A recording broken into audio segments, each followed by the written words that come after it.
Bueno, con la vista general, el resumen que nos acaba de dar Cristian, ya tenemos esta visión de lo que se va a tratar las siguientes columnas.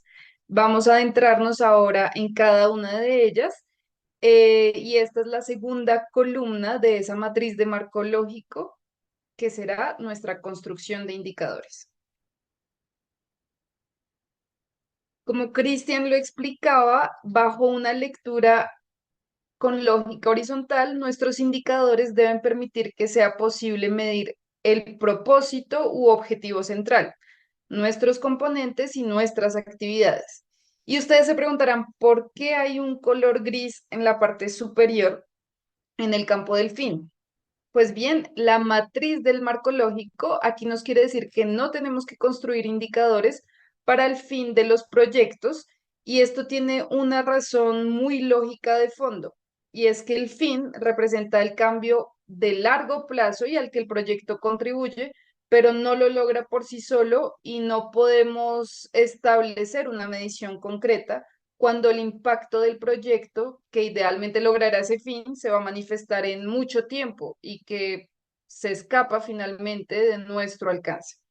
Esta matriz de marco lógico lo que sí sugiere es que los indicadores se centren en el propósito, es decir, nuestro objetivo central que sí debe lograrse al finalizar el proyecto, los componentes, que son los resultados directos, y las actividades, que son esas tareas concretas que establecimos. Estos tres niveles sí son, por decirlo así, evaluables durante toda la vida del proyecto. Ahora, para construir indicadores existen diferentes métodos. Con Cristian les sugerimos a continuación uno de ellos que consiste en identificar estos tres ingredientes: el objeto a cuantificar, la condición deseada y los elementos descriptivos. Por ejemplo, en el subcomité número 2 hemos definido que el objetivo principal de uno de nuestros árboles es ampliar la adopción de certificaciones de turismo sostenible en prestadores de servicios turísticos de Latinoamérica y el Caribe. Podemos entonces decir que lo primero que está en forma de verbo es la condición a la que queremos llegar, es decir, ampliar las certificaciones, ¿verdad? Que lo que queremos cuantificar realmente será cuántos prestadores de servicios turísticos cuentan con certificaciones, y que el elemento descriptivo, es decir, lo que le da un poquito más de precisión a lo que queremos lograr, es el tipo de certificaciones que queremos, que en este caso son en turismo sostenible. Así entonces, nuestro indicador construido nos quedaría como el porcentaje de el objeto a cuantificar. Entonces, el porcentaje de los prestadores de servicios turísticos en Latinoamérica y el Caribe certificados en turismo sostenible. Aquí ustedes también podrían pensar simplemente en solo saber cuál es el número de estos prestadores de servicios turísticos que estén certificados y estaría totalmente bien como indicador. Sin embargo, para el ejemplo, nosotros creemos que un porcentaje puede darnos un poco más de información que la que daría un simple conteo, porque pues un porcentaje muestra esa proporción respecto a un total. Y así inclusive podríamos pensar en compararnos con respecto a otras regiones. Y bueno, la tarea no finaliza solo con la construcción de los indicadores, debemos también decidir cuál será esa fórmula que nos permitirá medir ese indicador. Aquí les traemos dos ejemplos que medirían cosas diferentes. El primero, que es el número de prestadores de servicios turísticos certificados sobre el número total de los registrados, nos daría una idea de esa proporción de certificados sobre el universo total de los registrados. Mientras que este segundo ya es un poco más específico. Si ven, dice que es el número de prestadores de servicios turísticos certificados en turismo sostenible sobre el número total de prestadores de servicios turísticos que ya han solicitado la certificación. Esto nos permitiría analizar cuántos de esos que ya comenzaron su proceso de certificación la han realmente obtenido. Entonces, ambas fórmulas son válidas. A ustedes como equipo de su subcomité de evaluar y decidir de manera consensuada cuál fórmula usar según el contexto, la facilidad de medición, de encontrar esas cifras.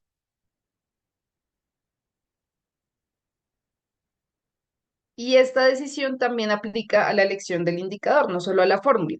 Tenemos que verificar que sea claro, relevante y económico de obtener y que además esté claramente definido qué es lo que se va a medir y el universo a considerar.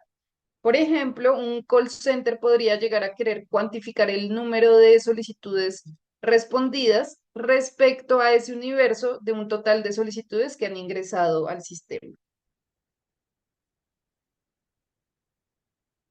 Y como continuamos bajo la misma dinámica de la etapa número uno, el paso a paso lo hemos agregado a nuestra plantilla para que ustedes mismos puedan ir co-construyendo.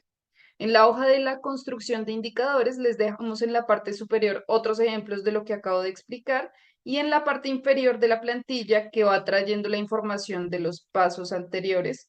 Ahí es donde verán celdas en blanco, que son estos espacios que los esperan a ustedes para que ustedes mismos intervengan y construyan sus indicadores. Recuerden que estos indicadores y sus fórmulas deben ser definidos para el propósito y también para cada uno de los componentes y las actividades previamente definidos. No es necesario hacerlo para el fin. Y así es que le damos fin a este capítulo 2 con la construcción de indicadores.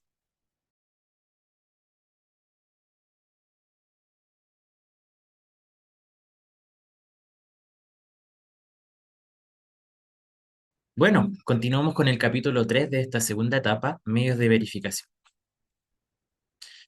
Los medios de verificación son los mecanismos donde se podrá obtener la evidencia que confirme el avance o el logro de los resultados esperados del proyecto. Es decir, permiten medir el cumplimiento del indicador. Deben ser prácticos y económicos. Y responden a la pregunta ¿hacia dónde me dirijo para comprobar el cumplimiento de un indicador? Algunos ejemplos de medios de verificación son informe de ejecución, listas de asistencia, firmas de compromiso, índices de progreso, etcétera, etcétera. Para determinar si un medio de verificación es válido, se puede seguir la siguiente estructura. Entonces podemos hacernos la pregunta, ¿está disponible la información de dicho medio de verificación en el programa? Si es sí, entonces se establece el medio de verificación. Es decir, si durante el programa vamos a generar la información que permite medir el cumplimiento del indicador, entonces establecemos el medio de verificación. Si no está disponible la información dentro del programa, tenemos que preguntarnos si está en otra entidad. Tal vez está en el Instituto de Estadísticas, en el Servicio Nacional de Turismo, etcétera, etcétera. Entonces, si está en otra entidad disponible, entonces podemos establecer el medio de verificación. Si es que no está en otra entidad y debemos generar dicho medio de verificación, entonces tenemos que preguntarnos si el beneficio es mayor al costo de obtener dicho medio de verificación.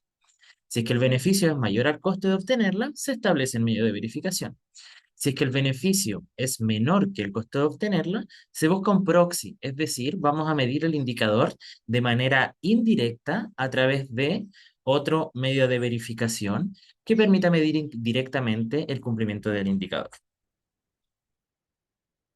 Ahora vamos a ver un ejemplo entonces en la plantilla que hemos preparado para ustedes. La plantilla que pueden ver en pantalla la podrán encontrar en cada uno de los Excel de sus subcomités o en el enlace que se encuentra en la descripción de este video. Pueden ver al comienzo de esta plantilla cómo tenemos un ejemplo de medios de verificación para los propósitos y los componentes que hemos definido. Y abajo se encuentra la parte donde ustedes pueden completar con aquellos medios de verificación a partir de su propio trabajo. Eso fue todo para este capítulo 3, etapa 2, medios de verificación.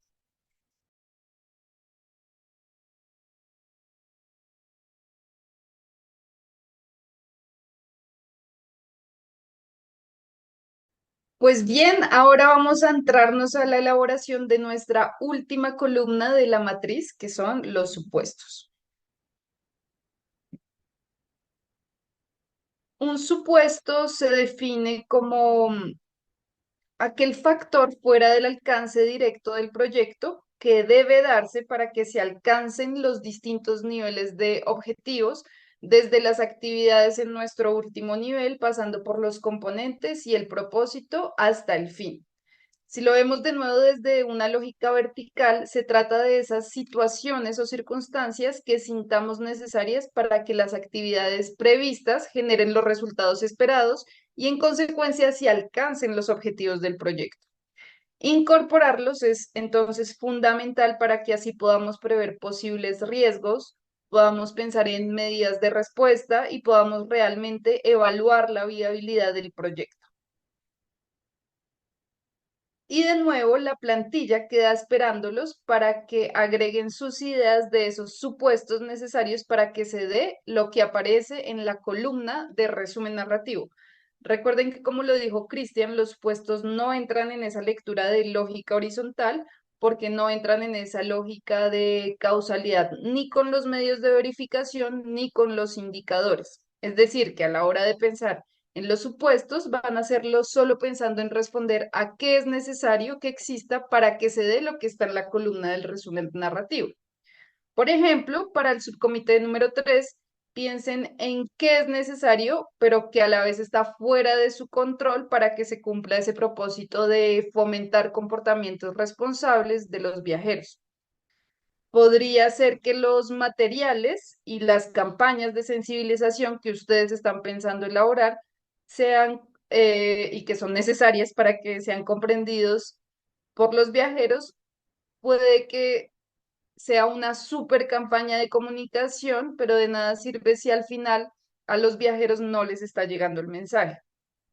Es importante que así sea, pero al mismo tiempo eso estaría fuera de su control inicial, saber si los viajeros van a estar sensibilizados o no con estos materiales desarrollados. Y por eso es importante tenerlo en cuenta para que así en un futuro pueda anticiparse los riesgos. Y así, queridas y queridos, cerramos el capítulo 4, nuestra cuarta columna de la matriz de marco lógico. Clausurando así también esta etapa número 2 de planificación.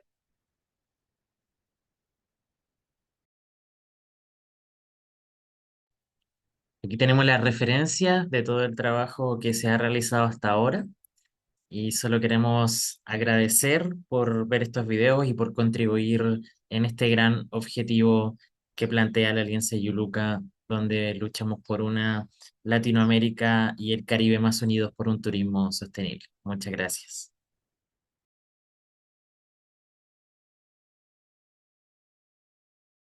Así entonces finalizamos esta segunda etapa de la matriz de marco lógico. Recuerden que estamos disponibles para cualquier duda o consulta. Estaremos visitándolos en sus diferentes grupos de trabajo cuando estemos en sesiones compartidas o pueden escribirnos a través de sus representantes o directamente a nuestro WhatsApp. Muchas gracias y nos veremos en la próxima etapa. Nos vemos, gracias por ver los videos. Chao.